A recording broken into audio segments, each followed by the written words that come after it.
Hello friends, स्वागत है आपका हमारे YouTube channel interest fact video में। आज हम बात करने जा रहे हैं लूसेंट हम बताने जा रहे हैं। लूसेंट तो जानते ही होंगे आप लोग। लूसेंट एक ऐसी बुक है जिसके बारे में सभी लोग को पता है, जो एग्ज़ाम में पढ़ लेने के बाद काफ़ी हद तक बहुत ज़्यादा मदद मिलती है। लूसेंट एक ऐसा बुक है जिसमें सभी टॉपिक से लिए जाते हैं क्वेश्चन। तो इसी को हम बताने जा रहे हैं। आज शुरुआत करने जा रहे हैं, हमारा पहला दिन है। तो हमारा पहला दिन स्टार्ट होने जा रहा है।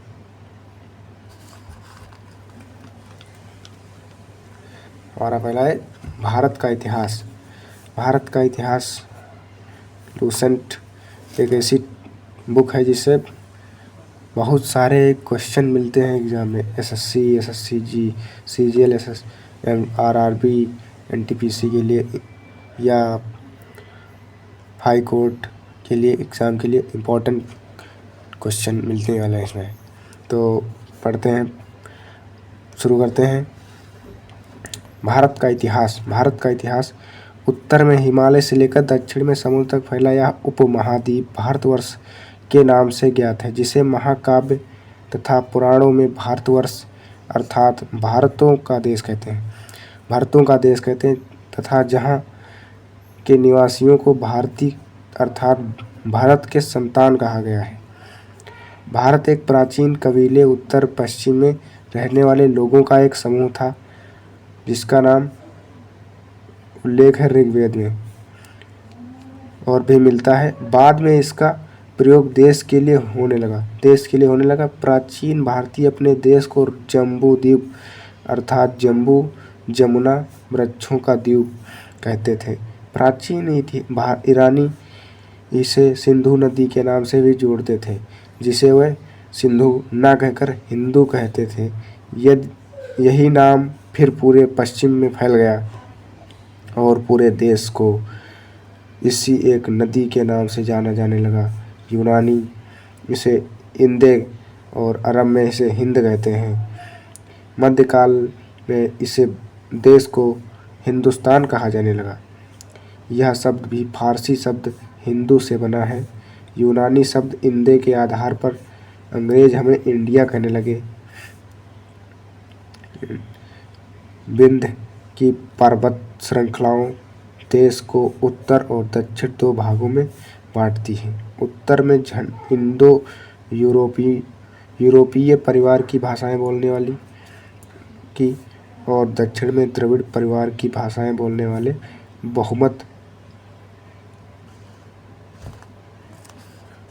बहुमत हैं। भारत की जनसंख्या नोट इम्पोर्टेंट। भारत की जनसंख्या का निर्माण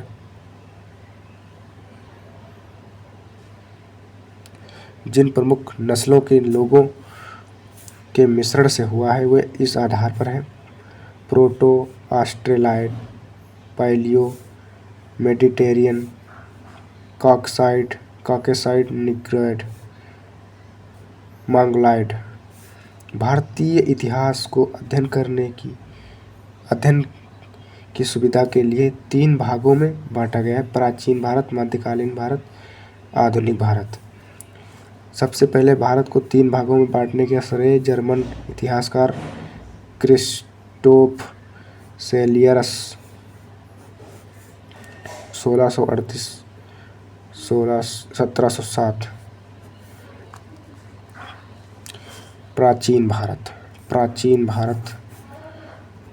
भारतीय इतिहास के स्रोत।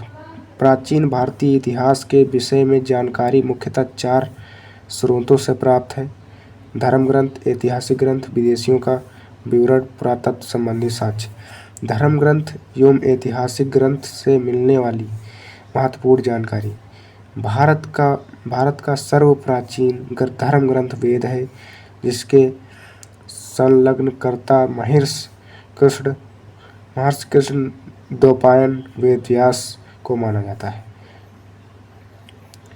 वेद वसुधैव कुटुंबकम का उपदेश देता है। भारतीय परंपरा वेदों को नित्य और अपौरुषेय मानती है। वेद 4 हैं: ऋग्वेद, यजुर्वेद, सामवेद और अथर्ववेद। इन 4 वेदों को संहिता कहा जाता है।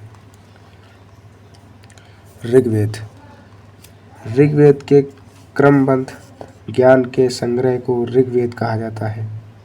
ऋचाओं के क्रमबद्ध ज्ञान को ऋग्वेद कहा जाता है। इसमें 10 मंडल, 1028 सूक्त, वाल्खिल्य पाठ के 10 सूक्तों के सहित है एवं 10,462 रचनाएं हैं। इस वेद के रचनाओं को पढ़ने वाले ऋषि को होत्र कहते हैं।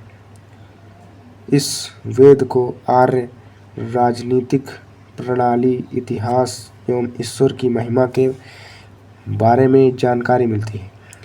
विश्वामित्र द्वारा रचित ऋग्वेद के 3 मंडल में सूर्य देवता सावित्री को समर्पित प्रसिद्ध गायत्री मंत्र है। इसके 9वें मंडल में देवता सोम का उल्लेख है। इसके 8वें मंडल में हस्तलिखित रचनाओं को लिखिल कहा जाता है।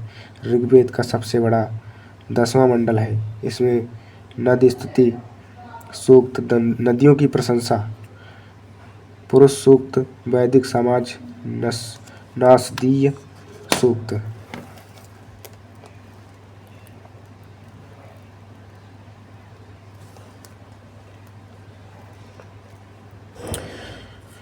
ब्रह्मांड के सृजन से संबंधित विभिन्न अनुमान, सूर्य सूक्त, विवाह श्लोक आदि सम्मिलित है।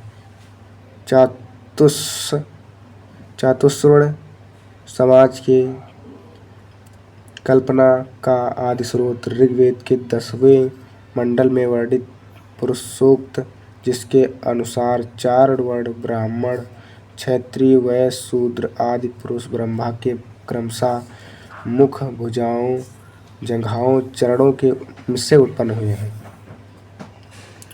धर्मसूत्र 4 प्रमुख जातियों के स्थितियों, व्यवसायों, दायित्वों और कर्तव्यों तथा विशेषाधिकारों से स्पष्ट विभेद करता है।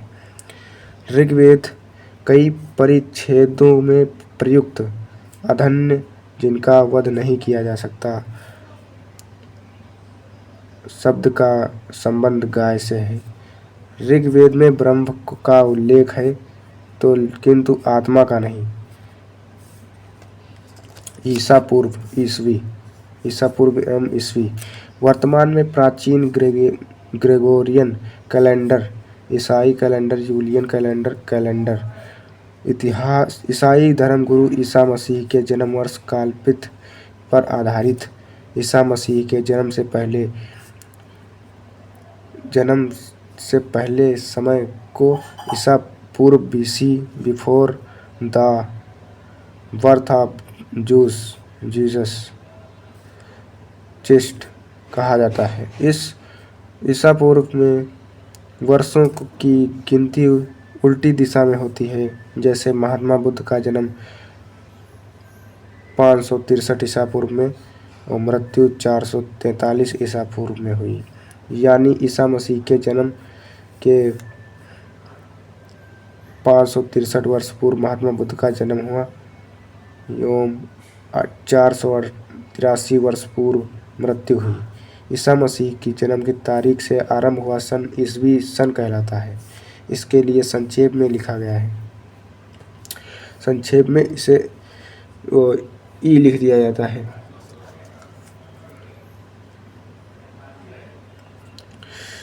ई को लैटिन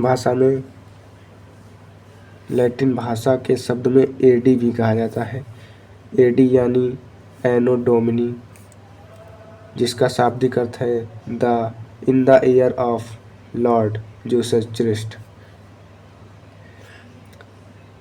विसेंट आर्थर स्मिथ ने प्राचीन भारत का पहला सुव्यवस्थित इतिहास अर्ली हिस्ट्री ऑफ इंडिया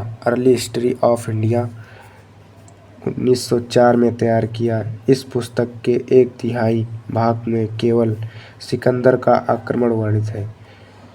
इसमें भारत को स्वेच्छाधारी शासन वाला देश कहा गया है, जिसे ब्रिटिश शासन की स्थापना से पहले कभी राजनीतिक एकता का अनुभव नहीं हुआ था। उन्होंने लिखा, वस्तुतः भारतीय इतिहासकारों का सरोकार शासन के एकमात्र स्वरूप तानाशाही से ही है। वामनावतार के 3 पगों के अध्ययन का प्राचीनतम स्रोत ऋग्वेद है। वामन अवतार भगवान वामन श्री हरि के पहले ऐसे अवतार थे जो मानव रूप में प्रकट हुए। उनके पिता कश्यप ऋषि एवं माता आदिति थी। वे बौने ब्राह्मण के रूप में जन्मे। भागवत पुराण के अनुसार वामन अवतार का उद्देश्य भगवान विष्णु द्वारा इंद्र को पुनः स्वर्गलोक पर अधिकार दिलाना था। वामन भगवान को दक्षिण भारत में उपेंद्र नाम से भी जाना जाता था। ऋग्वेद में इंद्र के लिए 250 तथा अग्नि के लिए 200 ऋचाओं की रचना की गई है। नोट है, प्राचीन इतिहास के साधन के रूप में वैदिक साहित्य में ऋग्वेद के बाद शतपथ ब्राह्मण का स्थान है। यजुर्वेद शास्त्र पाठ के लिए मंत्रों, बलि के समय अनुपालन के लिए नियमों का संकलन यजुर्वेद कहलाता है। इसके पाठकर्ता को आधुर्य कहते हैं। अगला है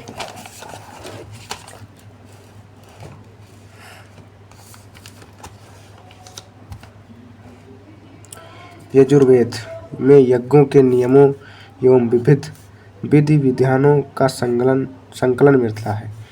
इसमें बलिदानों विधियों की भी वर्णन है।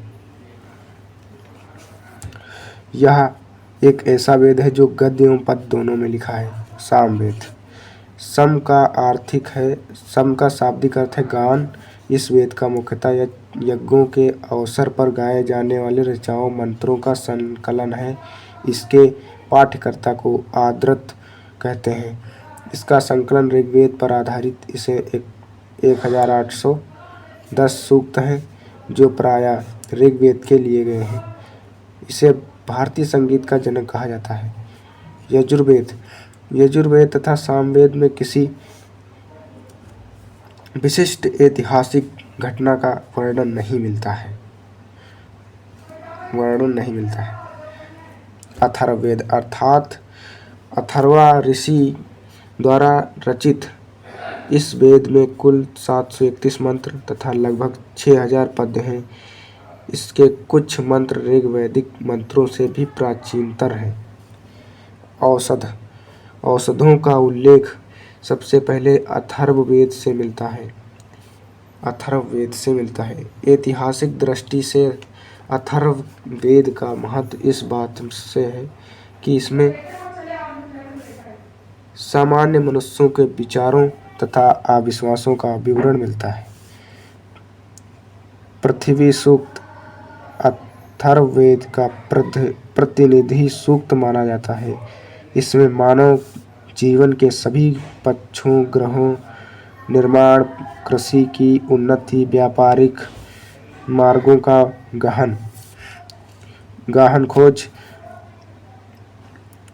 रोग निवारण, समन्वय, विवाह तथा प्रणय गीत, राजभक्ति, राजा का चुनाव, बहुत से वनस्पतियों एवं औषधियों का शाप, वशीकरण, प्रायश्चित, मातृभूमि, महात्म्य आदि का विवरण दिया गया है। कुछ मंत्रों में जादू टोने का भी वर्णन है। अथर्ववेद में परीक्षित के कुरुओं का राजा कहा गया है तथा कुरु देश की एक समृद्ध अच्छा चित्रण मिलता है। इसमें सभा एवं समिति को प्रजापति की 2 पुत्रियों कहा गया है। वेदों की कई शाखाएं हैं जो वैदिक अध्ययन और व्याख्या से जुड़े विभिन्न दृष्टिकोणों का प्रतिनिधित्व करती हैं। शाखा ऋग्वेद से जुड़ी एकमात्र एकमात्र जीवित शाखा है। यजुर्वेद को शुक्ल यजुर्वेद और कृष्ण यजुर्वेद 2 शाखाओं में बांटा गया है।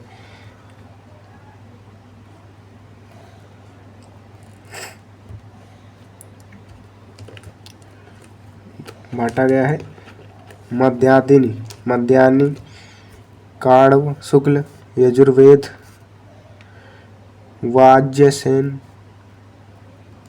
वाजसनेय संहिता की शाखाएं कृष्ण यजुर्वेद से जुड़ी शाखाएं हैं। काठक कनिष्कर, मैत्रायणी तैत्तिरीय, कौथुम रामायणी एवं जैमिनीय या तलवाकर सामवेद की शाखाएं हैं। अथर्ववेद की शाखाएं शौनक और पैपलाद हैं। सबसे प्राचीनतम वेद ऋग्वेद, सबसे बाद का वेद अथर्ववेद। ब्राह्मण, आरण्यक तथा उपनिषद। संहिता के पश्चात ब्राह्मणों, आरण्यों तथा उपनिषदों का स्थान है। इनसे उत्तर वैदिक कालीन समाज एवं संस्कृति के विषय में जानकारी प्राप्त होती है। ब्राह्मण ग्रंथ वैदिक संहिताओं की व्याख्या करने के लिए गद्य में लिखे गए। प्रत्येक संहिता के लिए अलग अलग ब्राह्मण ग्रंथ हैं, जिसे सारणी में दिया गया है। ऋग्वेद ऐतरेय कौशितकी, यजुर्वेद तैत्तिरीय शतपथ, सामवेद पंचविंश, अथर्ववेद गोपथ। इन ब्राह्मण ग्रंथों में हमें परीक्षित के वाद और बिंबिसार के पूर्व घटनाओं का ज्ञान प्राप्त होता है। ऐतरेय में राज्याभिषेक के नियम एवं कुछ प्राचीन राजाओं के नाम दिए गए हैं।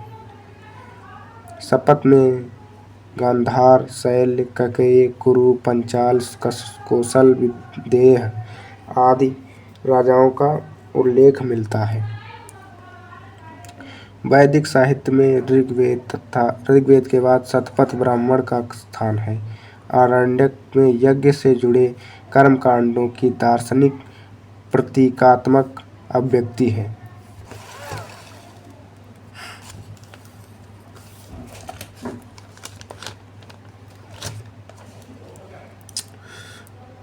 उपनिषदों की संख्या 108, इसमें 13 को मूलभूत उपनिषद श्रेणी में रखा गया है। इसमें यज्ञ से जुड़े दार्शनिक विचार, शरीर, ब्रह्मांड, आत्मा, ब्रह्म की व्याख्या की गई है। स्त्री की सर्वाधिक गिरी हुई स्थिति मैत्रेयणी संहिता से प्राप्त होती है, जिसमें जुआ और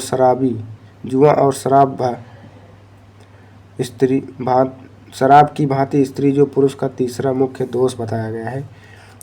शतपथ ब्राह्मण में स्त्री को पुरुष की अर्धांगिनी कहा गया है। जबालोपनिषद में 4 आश्रमों का उल्लेख मिलता है। स्मृति ग्रंथों में सबसे प्राचीन एवं प्रामाणिक मनुस्मृति मानी जाती है।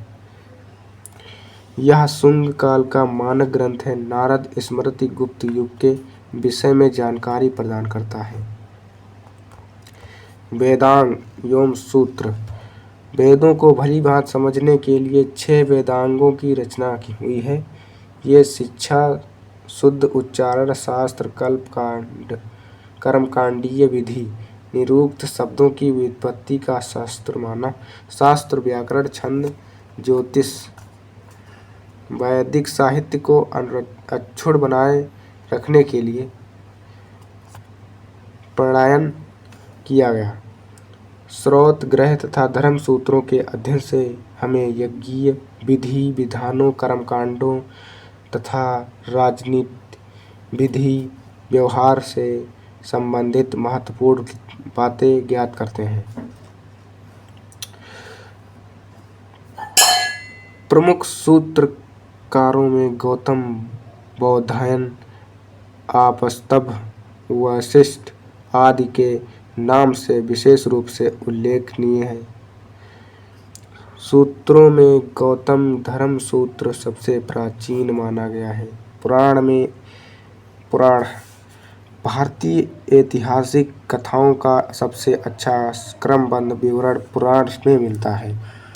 इसके रचयिता लोमहर्ष अथवा इनके पुत्र उग्रश्रवा माने जाते हैं। इनकी संख्या 18 जिनमें से केवल 5 मत्स्य, वायु, विष्णु, ब्रह्मा एवं भागवत में ही राजाओं का वंशावली पाई जाती है। विष्णु पुराण मौर्य वंश का है, मत्स्य पुराण आंध्र सातवाहन, वायु पुराण गुप्त वंश का है। पुराणों के मत्स्य पुराण सबसे प्राचीन एवं प्रामाणिक है। अधिकतर पुराण सरल संस्कृत श्लोक में लिखे गए। स्त्रियां तथा शूद्र जिन्हें वेद पढ़ने की अनुमति नहीं थी, वे पुराण सुन सकते थे। पुराण का पाठ पुजारी मंदिरों में किया करते थे। सामाजिक एवं सांस्कृतिक दृष्टि से अग्नि पुराण का काफी महत्व है, जिसमें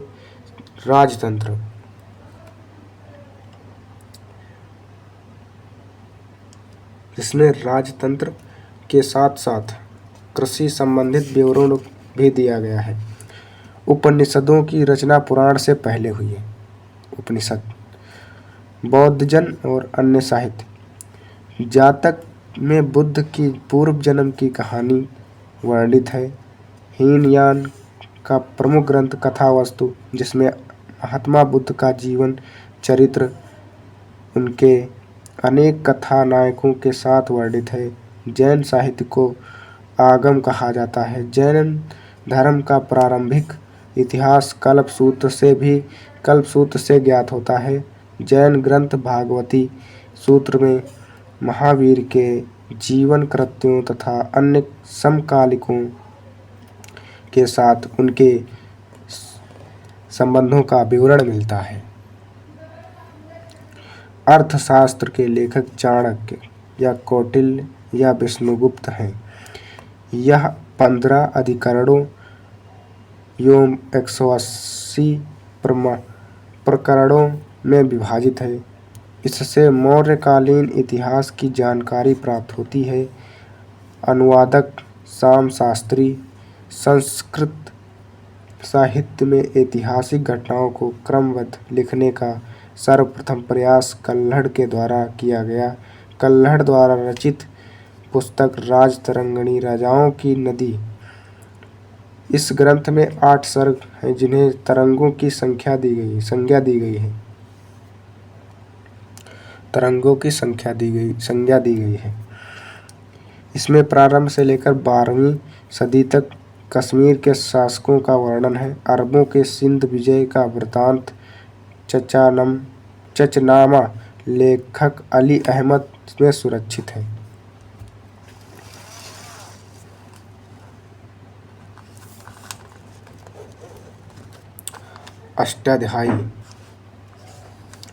अष्टाध्यायी संस्कृत भाषा व्याकरण की प्रथम पुस्तक है के लेखक हैं पाणिनि। इससे मौर्य के सबसे पहले इतिहास तथा मौर्य युगीन राजनीतिक अर्थव्यवस्था को जानकारी प्राप्त हुई थी। अष्टाध्यायी में पहली बार लिपि का शब्द प्रयोग हुआ है। कात्यायन की गार्गी संहिता एक ज्योतिष ग्रंथ है। फिर भी इसमें भारत पर होने वाले यवन आक्रमण का उल्लेख मिलता है। पातंजलि पुष्यमित्र शुंग पुरोहित थे। इनके महाभाष्य से शुंगों का इतिहास का पता चलता है। विदेशी यात्री विदेशी यात्रियों से मिलने वाली प्रमुख जानकारी। यूनानी रोमन लेखक टेसियस यह ईरान का वह राजवैद्य था। भारत के संबंध में इसका विवरण आश्चर्यजनक कहानियों के परिपूर्ण होने के कारण अविश्वसनीय है। हेरोडोटस इसे इतिहास का पिता कहा जाता है।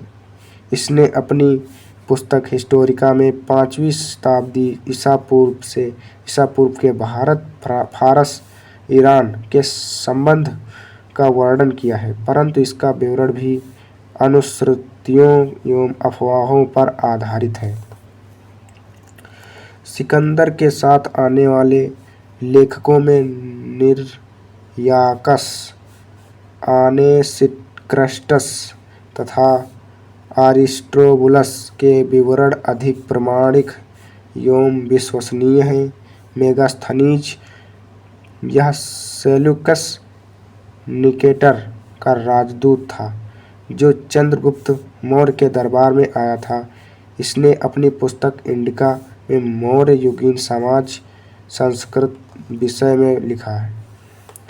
डायमेकस यह सीरियन नरेश अंतियोकस का राजदूत था जो बिंदुसार के राज दरबार में आया था। इसका विवरण भी मौर्य युग से संबंधित है।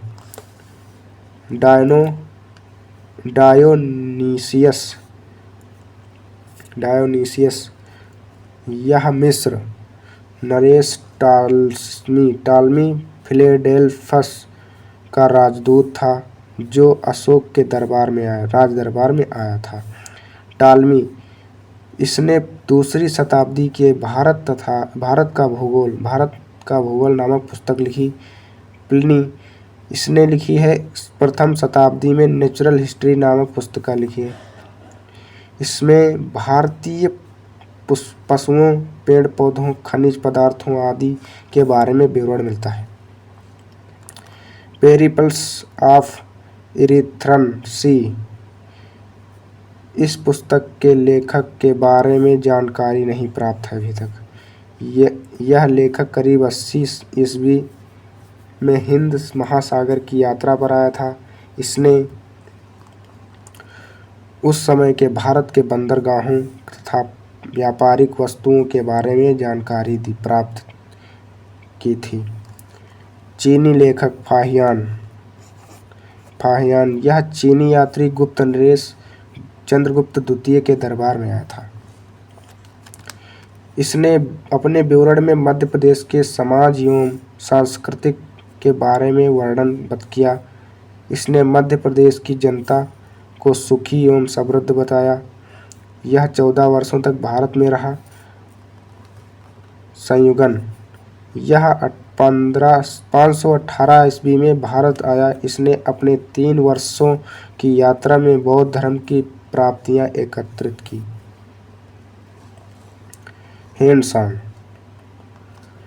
हेनसांग यह हर्षवर्धन के शासनकाल में भारत आया था। हेनसांग 629 ईस्वी में चीन से भारतवर्ष के लिए प्रस्थान किया और लगभग 1 वर्ष की यात्रा के बाद सर्वप्रथम भारतीय राज्य कपिसा पहुंचा।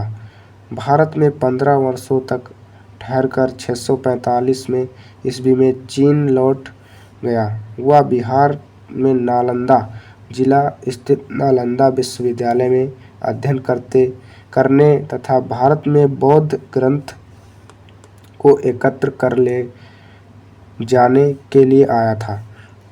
इसका भ्रमण वृत्तांत सीयूकी नाम से प्रसिद्ध है, जिसके 138 देशों का विवरण मिलता है। इसने हर्षकालीन समाज, धर्म तथा राजनीति के बारे में वर्णन किया है। इसके अनुसार सिंध का राजा शूद्र हेनसांग बुद्ध की प्रतिमा के साथ साथ सूर्य और शिव की प्रतिमाओं का पूजन किया करता है। हेनसांग के अध्ययन के समय नालंदा विश्वविद्यालय के कुलपति आचार्य शीलभद्र थे। यह विश्वविद्यालय बौद्ध दर्शन के लिए प्रसिद्ध था।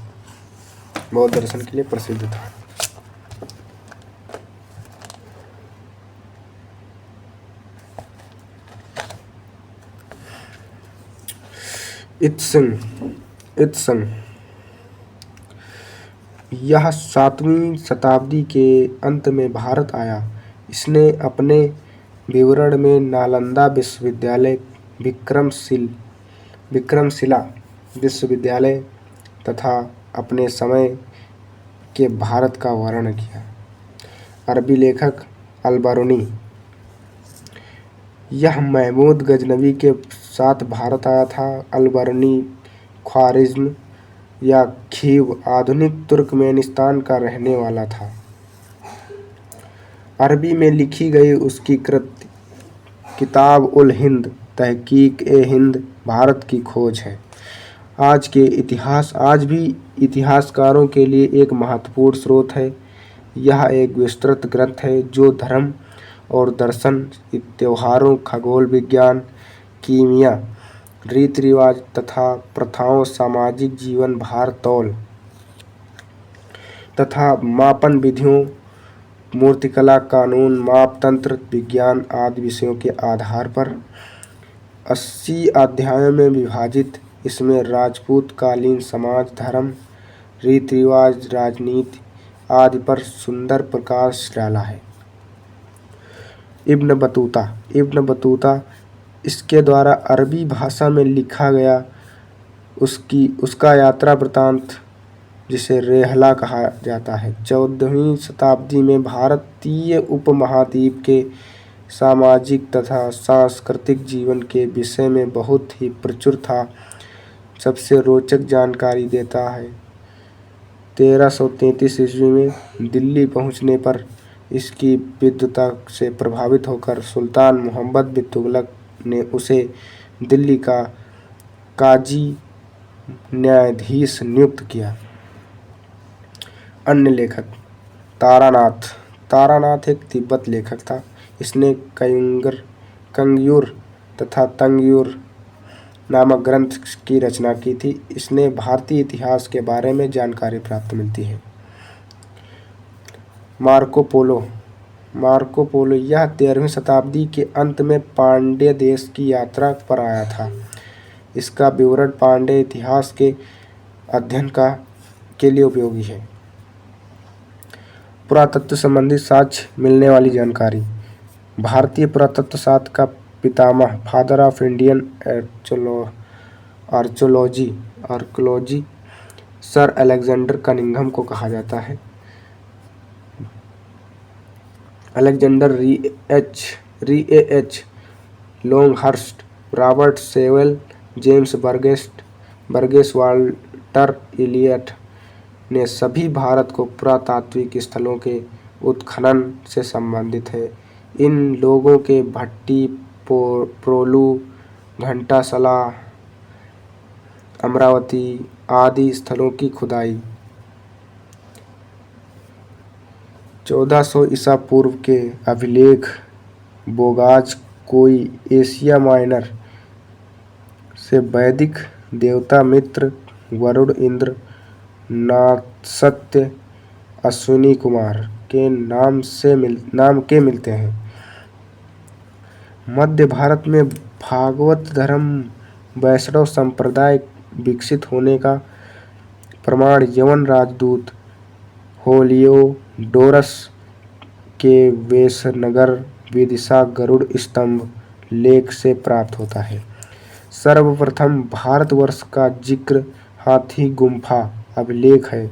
सर्वप्रथम दुर्भिक्ष का जानकारी देने वाला अभिलेख सोहगौरा अभिलेख है। इस अभिलेख में संकट काल में उपयोग हेतु खाद्यान्न सुरक्षित रखने के लिए भी उल्लेख है। सर्वप्रथम भारत पर होने वाले हुड़ आक्रमण की जानकारी भीतरी स्तंभ लेख से प्राप्त होती है। सती प्रथा का पहला लिखित साक्ष्य एरड़ अभिलेख शासक भानुगुप्त से भी प्राप्त होता है। सातवाहन राजाओं का पूरा इतिहास उनके अभिलेखों के आधार पर लिखा गया है। रेशम बुनकर की श्रेणियों की जानकारी मंदसौर अभिलेख से प्राप्त है। कश्मीरी नवपाषाण पाषाणिक पुरास्थल बुर्ज होम से गर्तावास गड्ढाघर का साक्ष्य मिला है। इसमें उतरने के लिए सीढ़ियां होती थी। यहाँ मनुष्य के साथ उसके पालतू कुत्ते को भी दफनाने की प्रथा प्रचलित थी। पुरास्थल उस स्थान को कहते हैं जहाँ औजार, बर्तन, इमारतों जैसी वस्तुओं को अवशेष मिलते हैं।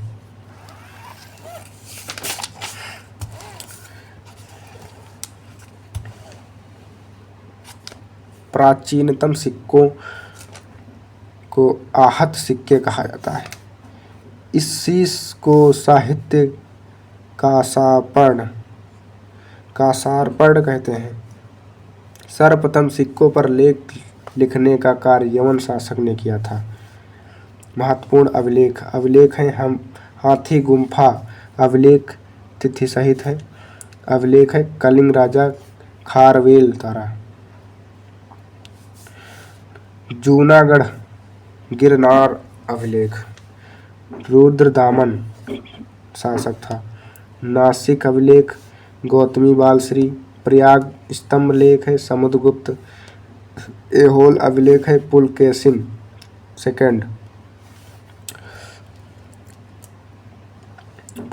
सेकंड। मंदसौर अभिलेख है मालवा नरेश यशोवर्मन। ग्वालियर अभिलेख है प्रतिहार नरेश भोज। भितरी एवं जूनागढ़ अभिलेख है स्कंदगुप्त। देवपाड़ा अभिलेख है बंगाल शासक विजयसेन। अभिलेखों का अध्ययन एपिग्राफी कहलाता है। समुद्रगुप्त की बीड़ा बजती हुई मुद्रा वाले सिक्कों से उसके संगीत प्रेमी होने का प्रमाण मिलता है। अरिकमेडु पुडुचेरी के निकट से रोमन सिक्के प्राप्त हुए हैं। सबसे पहले भारत के संबंध बर्मा सुवर्ण भूमि वर्तमान में म्यांमार मलाया स्वर्णद्वीप कंबोडिया कम्बोज और जावा यवद्वीप से स्थापित हुए थे। प्रागैतिहासिक काल। इतिहास का विभाजन प्रागैतिहास या प्राक इतिहास प्री हिस्ट्री, आदि इतिहास प्रोटो इतिहास हिस्ट्री 3 भागों में किया गया है। जिस काल में मनुष्य ने घटनाओं तथा कोई लिखित विवरण उद्धृत नहीं किया उसे प्रागैतिहासिक काल कहते हैं।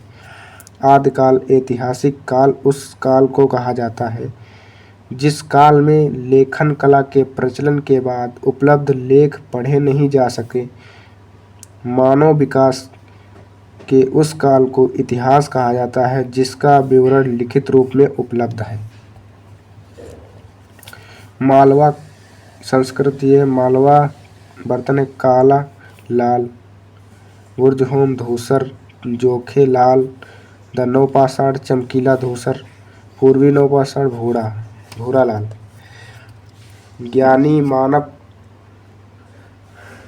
ज्ञानी मानव होमो सेपियंस इंटेलिजेंट वानर। होमो सेपियंस का प्रवेश इस धरती पर आज से लगभग 30 या 40 हजार वर्ष पूर्व हुआ है। नाम एवं तिथियां। पुरापाषाण काल यह 20 लाख वर्ष पहले 12,000 वर्ष पहले के काल को कहा जाता था। इस काल को 3 भागों में विभाजित किया गया है। आरंभिक, मध्य एवं उत्तर पुरापाषाण काल। मानव इतिहास की लगभग 99% कहानी इसी काल के दौरान हुई है। मध्यपाषाण काल जिस काल में पर्यावरणीय बदलाव मिलते हैं उसे मध्यपाषाण काल कहते हैं। इसका काल लगभग 12,000 वर्ष पहले से लेकर 10,000 वर्ष पहले तक माना जाता है। इस काल में पाषाण औजार आमतौर पर बहुत छोटे होते थे। इन्हें माइक्रोलिथ यानी लघु पाषाण काल कहा जाता था। प्रायः इन औजारों में हड्डियों या लकड़ियों के मुट्ठे लगे हंसिये और आरी जैसे औजार मिलते हैं। नवपाषाण काल इसकी शुरुआत लगभग 10,000 वर्ष पहले होती है। पूर्व पाषाण युग या पुरापाषाण मानव की जीविका का मुख्य आधार शिकार था। शिकार पुरापाषाण में आदिमानव के मनोरंजन का साधन भी थे।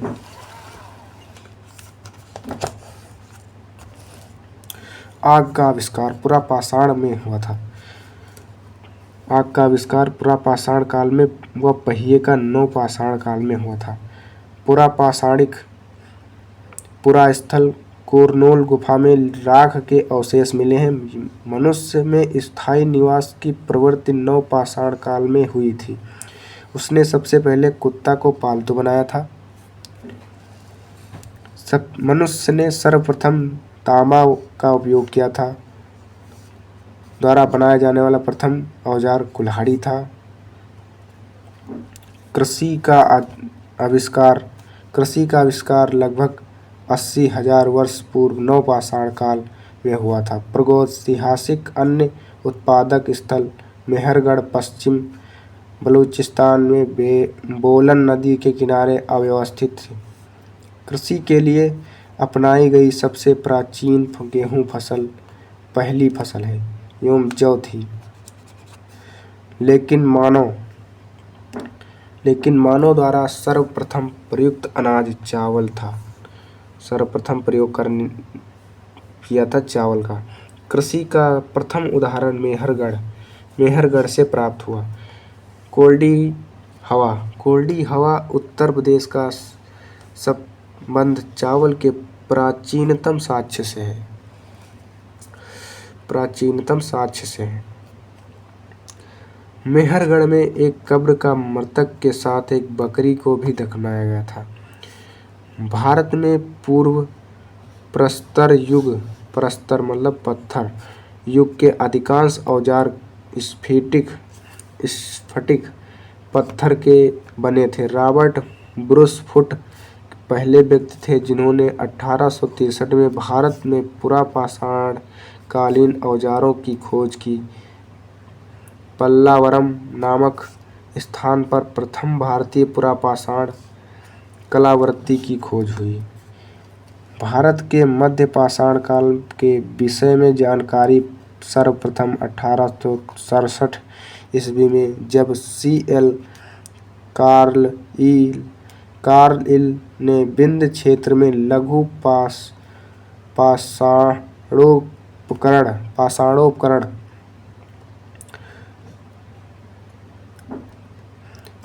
खोज निकाले। मिर्चोलिथ खोज निकाले। पाषाणोपकरण भारत में मानव अस्थिपंजर मध्य पाषाण काल में सर्वप्रथम प्राप्त होने लगे थे। भारत में नवपाषाण कालीन सभ्यता का प्रारंभ ईसा पूर्व 4000 के पहले हुआ था।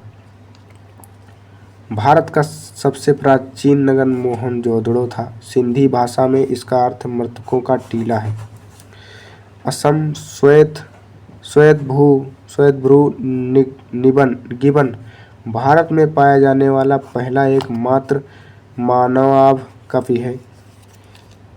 इनाम गांव ताम्र पाषाण युग की एक बड़ी बस्ती थी। इसका संबंध जोरवे संस्कृति से है। इनाम गांव ताम्र पाषाण युग की एक बड़ी बस्ती थी। भारत में शिवालक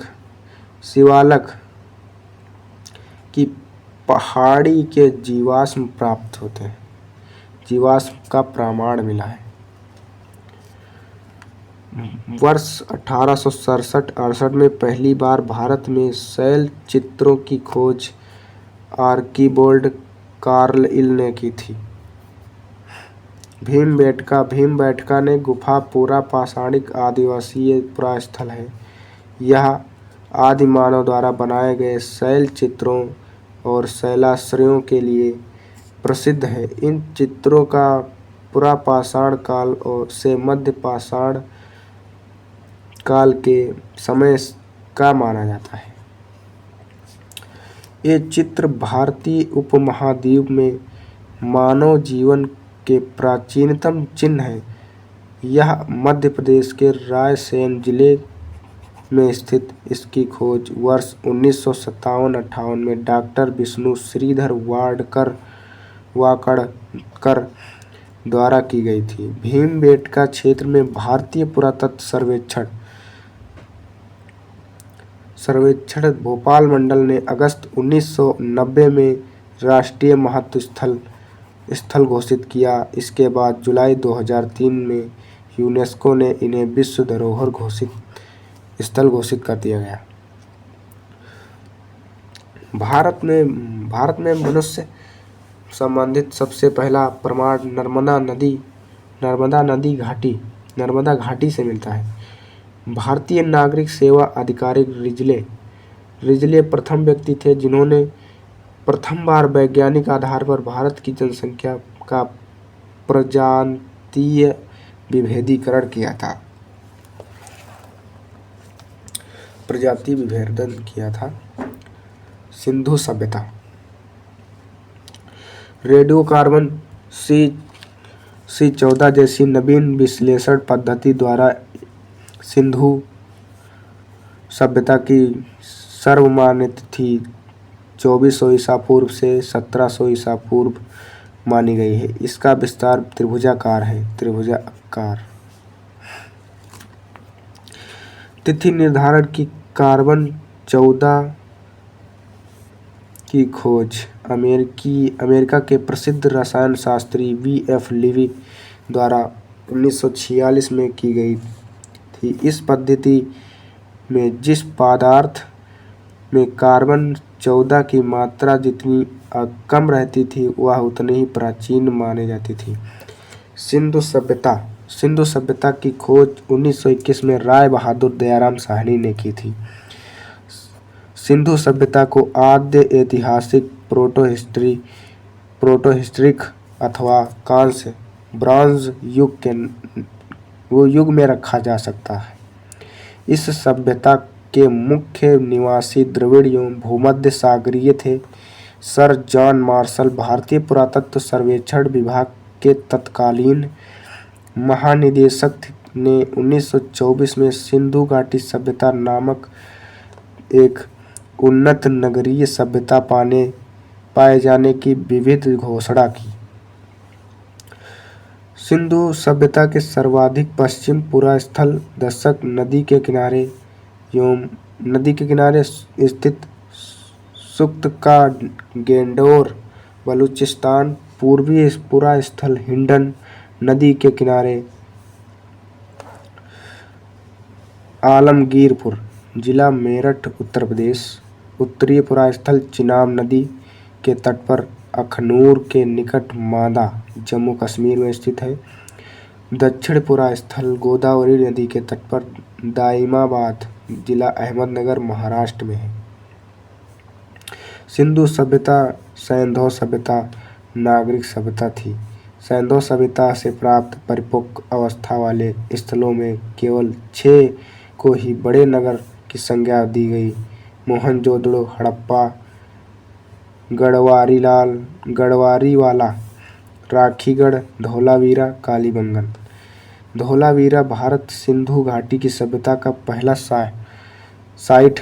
पहली साइट है। धौलावीरा भारत सिंधु घाटी की सभ्यता की पहली साइट है जिसे यूनेस्को ने 2021 में विश्व विरासत स्थल में सूची से शामिल कर दिया गया है। स्वतंत्रता प्राप्ति पश्चात हड़प्पा स्थिति के सर्वाधिक स्थल गुजरात में खोजे गए। सिंधु घाटी सभ्यता का सबसे बड़ा स्थल मोहनजोदड़ो है, जबकि भारत में इसका सबसे बड़ा स्थल राखीगढ़ है। घग्गर नदी जिसे कहते हैं, जो हरियाणा के हिसार जिला में स्थित है। इसकी खोज 1963 में सूरजभान ने की थी, सूरजभान के द्वारा की गई थी। लोथल सुतकोटदा सिंधु सभ्यता का बंदरगाह था। जूते हुए खेत, नक्काशीदार ईंटों के प्रयोग का साक्ष्य कालीबंगन से प्राप्त हुआ है। कालीबंगन से प्राप्त हुआ है।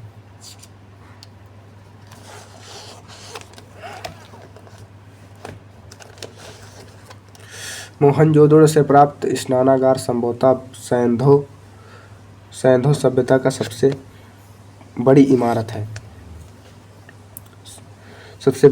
है, जिसके मध्य स्थित स्नान कुंड 11.88 मीटर लंबा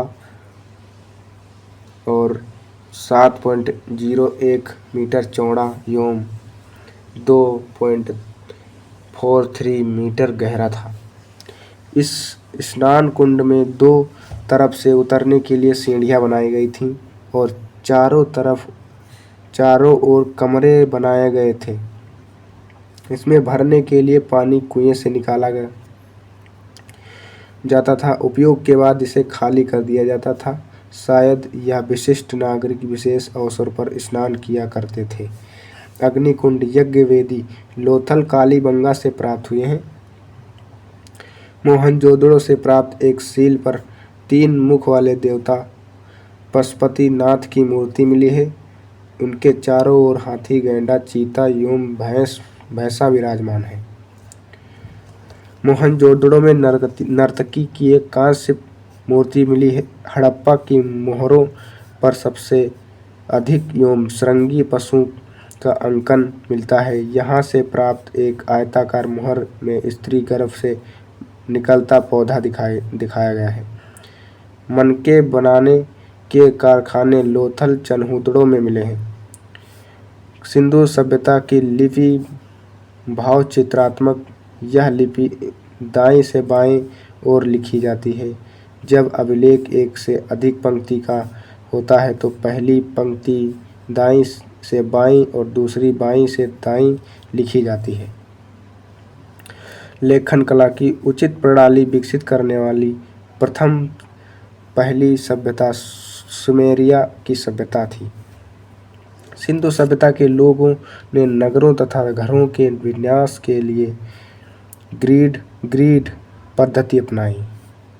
घरों के दरवाजों और खिड़कियों सड़क की ओर न खुलने कर पिछवाड़े की ओर खुलते थे। केवल लोथल नगर के घरों के दरवाजे मुख्य सड़क की ओर खुलते थे। सिंधु सभ्यता में मुख्य फसल थी गेहूं और जौ। सैंधोवासी मिठास के लिए शहद का प्रयोग करते थे। मिट्टी से बने हल का साक्ष्य बनमाली से मिलता है।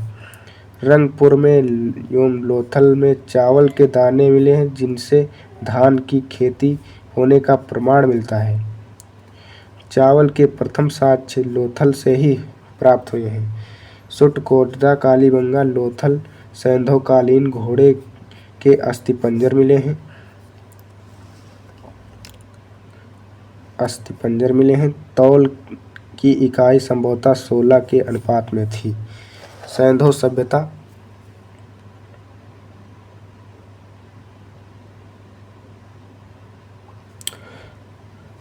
सभ्यता के प्रमुख स्थल नदी उत्खनन करता। वर्तमान स्थिति कहाँ पर इस समय है? प्रमुख स्थल है हड़प्पा नदी रावी नदी के हैं और पाकिस्तान के पंजाब प्रांत में साहिवाल जिला में है। दयाराम साहनी 1921 में, माधव स्वरूप वत्स 1926 में, व्हीलर 1946 में जनक उत्खनन किया था। मोहनजोदड़ो सिंधु नदी पर है। पाकिस्तान के सिंध प्रांत में लरकाना जिला में है। राखलदास बनर्जी 1922 में, मैके 1927 में, व्हीलर 1930 में इसका खदान किया था। चनहुदड़ो सिंध नदी पर है। सिंध प्रांत पाकिस्तान, नवाब शाह जिला, मैके 1925 में, एनसी मजूमदार 1931 में। कालीबंगन घग्गर नदी पर है। राजस्थान के हनुमानगढ़ जिला में है। अमालनंद अमलानंद अमलानंद घोष 1951 में, बीवी लाल एवं बीके थापर 1961 में उत्खनन किया था। कोटदीजी सिंधु नदी पर है, सिंध प्रांत के खैरपुर स्थान पर है। फैजल अहमद 1953 में इसके उत्खनन किया था। रंगपुर मादर नदी पर है, गुजरात के काठियावाड़ जिला में है। रंगनाथ राव ने 1953 में या 54 में किया था। रोपड़ सतलज नदी पर है, पंजाब का रोपड़ जिला। यज्ञदत्त शर्मा ने 1953 के बीच किया था। लोथल भोगवा गुजरात का अहमदाबाद जिला रंगनाथ राव द्वारा 1954 में खोजा गया था।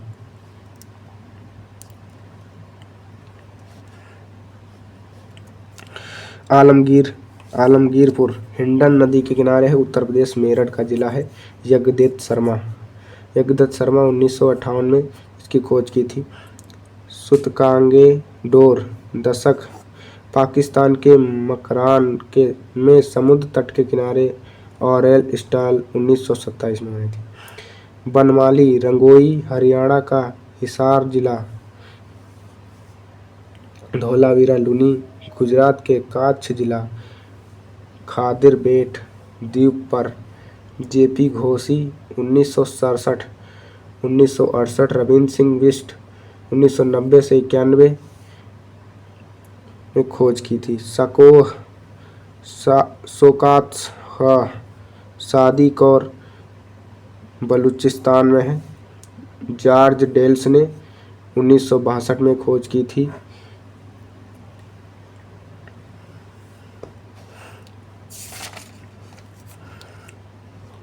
बस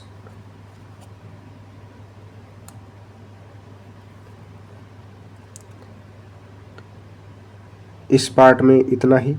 इसके आगे अगले पार्ट में मिलते हैं, अगले पार्ट में।